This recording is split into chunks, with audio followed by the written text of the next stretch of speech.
السلام عليكم ورحمة الله وبركاته. معكم الدكتور مجدي عبد الرازق، استشاري أمراض معدية وجهاز هضمي وكبد. أتشرف بوجودي معكم. موضوعنا النهاردة عن تحليل الإيدز والكحة. في الواقع بعض الشباب بيتعرض لعلاقات جنسية خارج إطار الزواج، وده نتيجة حصلت له مشكلة معينة أدت بيه إلى إن هو يلجأ لنوع من أنواع الترفيه الخاطئ بعلاقة جنسية خارج إطار الزواج.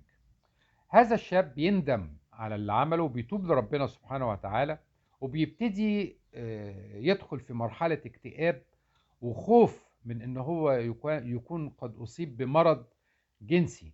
هو خايف ان هو يكون اصيب بمرض الايدز، وبالتالي بتظهر عليه في اول اسبوع كحة.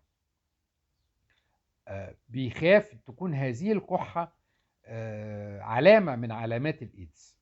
احب اطمنك ان في اول اسبوع ما بتظهرش علامات الايدز. العلامات الايدز بتظهر بعد اسبوعين او 3، وبالتالي هذه الكحة اللي ظهرت لك بعد اسبوع ليس لها علاقة بالايدز. ممكن يكون عندك احتقان في الحلق، ممكن يكون عندك التهاب في الشعب الهوائية، اعراض برد او انفلونزا، لكن ليس لها علاقة بالايدز. احنا عارفين ان الايدز او الاتش اي في لما بيصيب الانسان عادة بعد اسبوعين او 3 بتبتدي تظهر الاعراض، ومش كل الحالات بيظهر فيها الاعراض، تلت الحالات فقط هي اللي بيظهر فيها الاعراض. الاعراض عبارة عن كحة جافة، احتقان في الحلق، تضخم في الغدد الليمفاوية في الرقبة، طفح جلدي على الصدر والبطن، ارتفاع في درجة الحرارة، وتكسير في الجسم بوجه عام، وآلام في العضلات بوجه عام.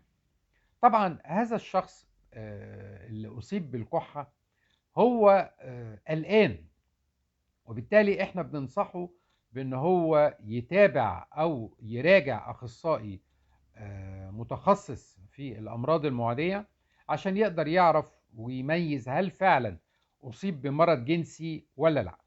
طبعا بالنسبة لمرضى الإيدز اللي هم أساسا ما خدوش علاج واللي هم دخلوا في مرحلة الإيدز، احنا عارفين طبعا ان مرحلة الإيدز هي آخر مرحلة من مراحل الاتش اي في، اللي هذا الشخص بتنهار المناعة بتاعته، وبالتالي بتهجم عليه العدوى الانتهازية والأورام، وبالتالي بنسمي هذه المرحلة النهائية هي مرحلة الإيدز.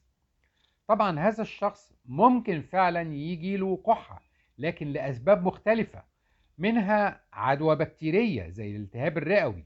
هذا الشخص ممكن يجي له التهاب رئوي نتيجة ضعف المناعة. أيضا ممكن يجي له مرض السل الرئوي، والسل الرئوي ده عادة بيجي بارتفاع في درجة الحرارة وبصاق مدمم. أيضا في بعض الأحيان بيحصل نوع من أنواع الصعوبة في التنفس مع كحة مستمرة. ايضا هذا الشخص اللي عنده ايدز ممكن تجيله التهابات رئوية زي نيموسيستس كارينياي. هذا الميكروب ممكن يؤدي الى ضيق في التنفس، وايضا ارتفاع في درجة الحرارة.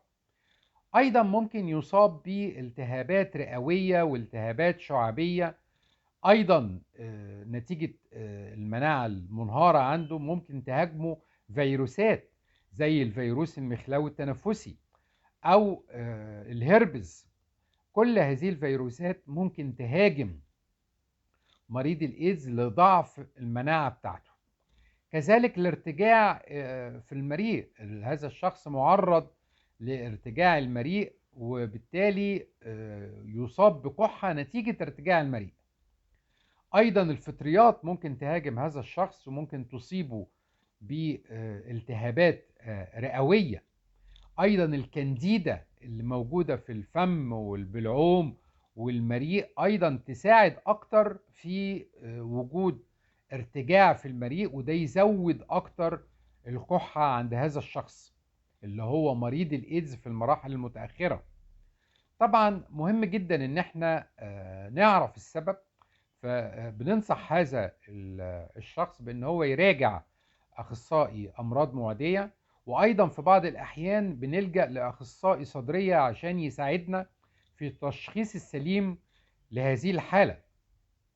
طبعا مهم جدا ان احنا نعرف السبب، هل دي نوع من انواع الفيروسات زي الفيروس المضخم للخلايا او الهربس، او هذه نوع من انواع الفطريات بتهاجم الرئة، او ده ميكروب السل، او دي اورام. في بعض الاحيان بيحصل اورام زي كابوسي ساركوما او النون هوتشكن ليمفوما بتهاجم الرئة وبتؤدي الى حدوث كحة مستمرة وبلغم دموي.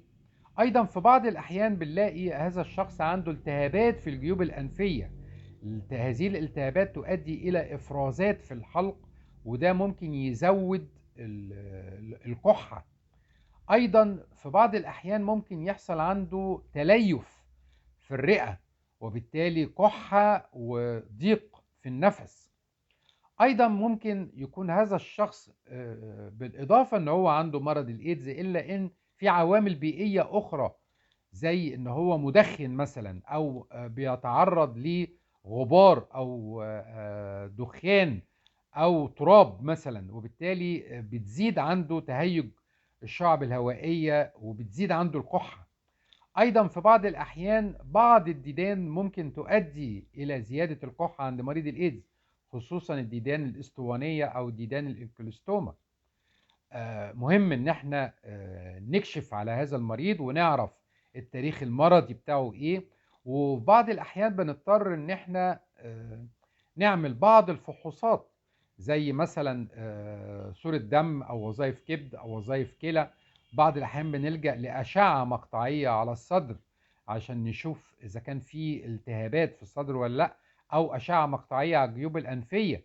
في بعض الأحيان بنلاقي عند هذا المريض بالإضافة للكحة المستمرة ضيق في التنفس، أو في بعض الأحيان ألم في الصدر. ممكن هذا الشخص يكون حصل له ارتشاح رئوي، وده بيظهر أكتر في الأشعة اللي احنا هنعملها على صدره، نلاقي فيه مية على الرئة.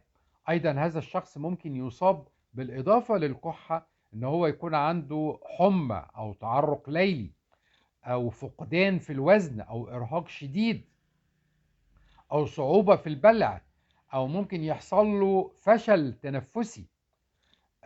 طبعا مهم جدا ان احنا نعالج هذا الشخص على حسب الحالة بتاعته.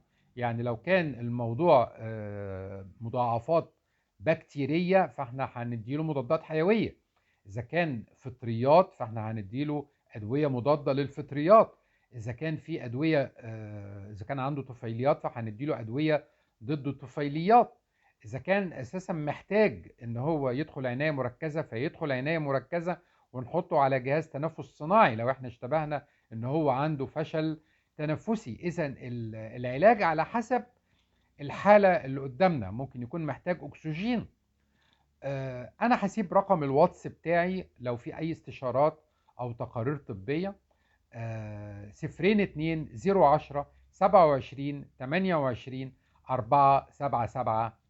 أشكركم جزيل الشكر، والسلام عليكم ورحمة الله وبركاته.